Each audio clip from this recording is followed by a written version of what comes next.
O que são, portanto, esses ataques de pânico?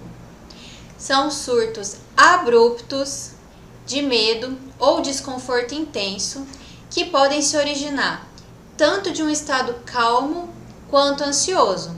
O paciente pode ter crises de pânico mesmo estando relaxado, dormindo.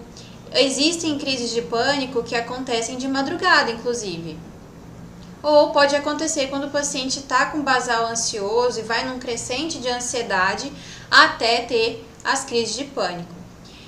Além disso, para ser ataque de pânico, o pico desse medo e desse desconforto tem que acontecer em minutos. Então não é aquela coisa assim, eu tive ataque de pânico o dia inteiro. A pessoa pode ter tido vários ataques de pânico, mas ele tem uma tendência de durar mais ou menos 30 minutos. Então, nesses 30 minutos, o paciente começa com uma ansiedade e ela se torna elevada em pouco tempo e depois abaixa. Associada a essa sensação, o paciente precisa apresentar 4 ou mais dos seguintes sintomas. Vocês vão perceber que eu vou falar de sintomas físicos e cognitivos. É uma lista bem grande. Então, além de medo ou desconforto intenso, o paciente tem que ter 4 ou mais de seguintes sintomas: palpitações, sensação de taquicardia, batedeira, sudorese, tremores ou abalos, sensação de sufocamento, asfixia, falta de ar, dor ou desconforto no peito, náusea, desconforto abdominal, sensação de tontura, desmaio, desequilíbrio, vertigem. Ao mesmo tempo que sente frio, sente calor. Pode ter também alteração da sensibilidade com anestesia ou formigamento perioral, formigamento na ponta dos dedos. A sensação de desrealização ou despersonalização. Vocês conhecem essas palavras? Vocês já ouviram falar nesses nomes? Desrealização é a sensação de estranheza com o mundo externo, como se nada do que acontecesse fosse real. A despersonalização é em respeito consigo mesmo. Então, o paciente sente que está fora do corpo, é uma sensação de estranheza com ele mesmo. Além disso, o paciente pode ter sintomas cognitivos, medo de perder o controle ou enlouquecer e medo de morrer. Então, vejam bem a quantidade de sintomas físicos que podem aparecer numa crise de pânico, e elas precisam aparecer para ser caracterizado como crise de pânico. Então, esse paciente frequenta basicamente pronto-socorro. O paciente chega lá tendo essa crise, achando que está tendo um ataque cardíaco, ou uma crise de asma, ou outra condição médica geral, e precisa ser investigado mesmo se realmente não está nada muito grave acontecendo, que pode ser tratado de outra forma. Certo? Deu para entender? O quadro clínico é muito diverso, porque essas características, esses sintomas podem se combinar de 4 a 4. Então, o mesmo paciente pode apresentar crises de pânico muito diferentes uma da outra. E o quadro de um paciente nunca é idêntico a de outro paciente.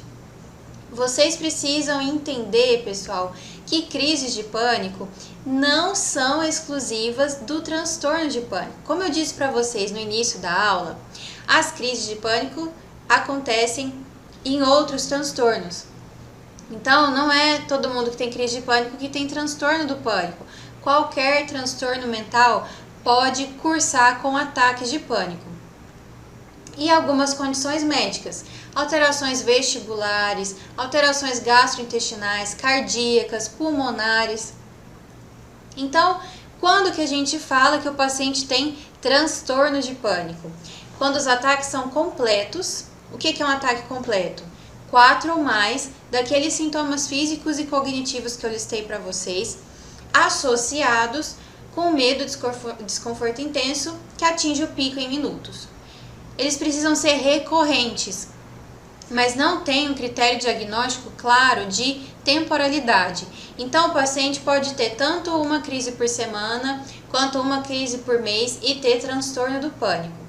Além disso, os ataques precisam ser inesperados, pelo menos uma parte deles. Inesperado quer dizer o quê?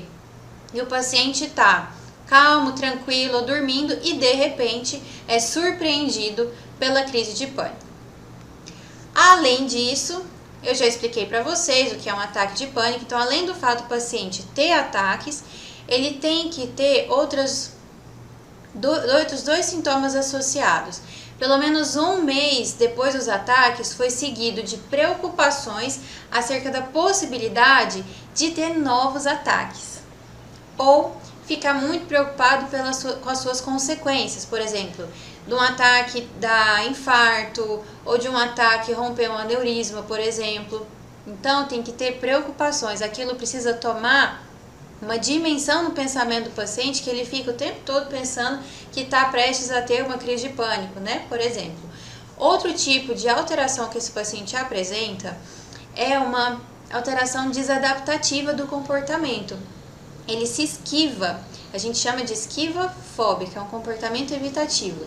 Ele se esquiva de situações que pensa que podem causar crise de pânico, como situações desconhecidas, situações novas, esforço físico.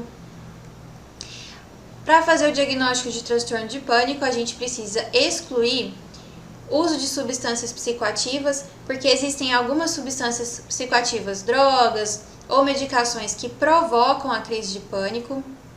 Quando é assim, a gente não faz o diagnóstico de transtorno de pânico. Tem que excluir outras condições médicas que podem provocar, eu coloquei o exemplo aí do hipertireoidismo, da doença cardiopulmonar, como DPOC e asma, e podem provocar crise de pânico também, ou crises semelhantes às de pânico.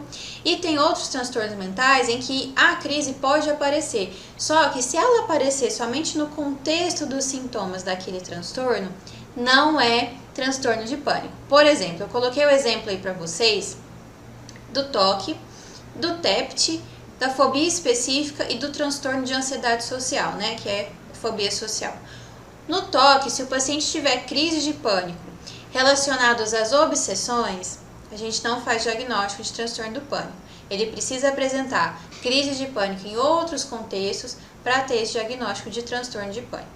No TEPT, da mesma forma, se as crises de pânico estão unicamente relacionadas às reminiscências, revivências e lembrança do trauma, também não é feito diagnóstico de transtorno do pânico. No caso da fobia específica, se o paciente tem crise de pânico somente no contexto do medo do objeto, então medo de aranha, medo de elevador, se o paciente tem crise de pânico só no elevador, a gente não considera o diagnóstico de transtorno de pânico. E na ansiedade social, se o paciente, por exemplo, tem medo de falar em público e tem crise de pânico quando precisa falar em público, também não é feita o diagnóstico de transtorno de pânico, porque as crises precisam ser em vários contextos.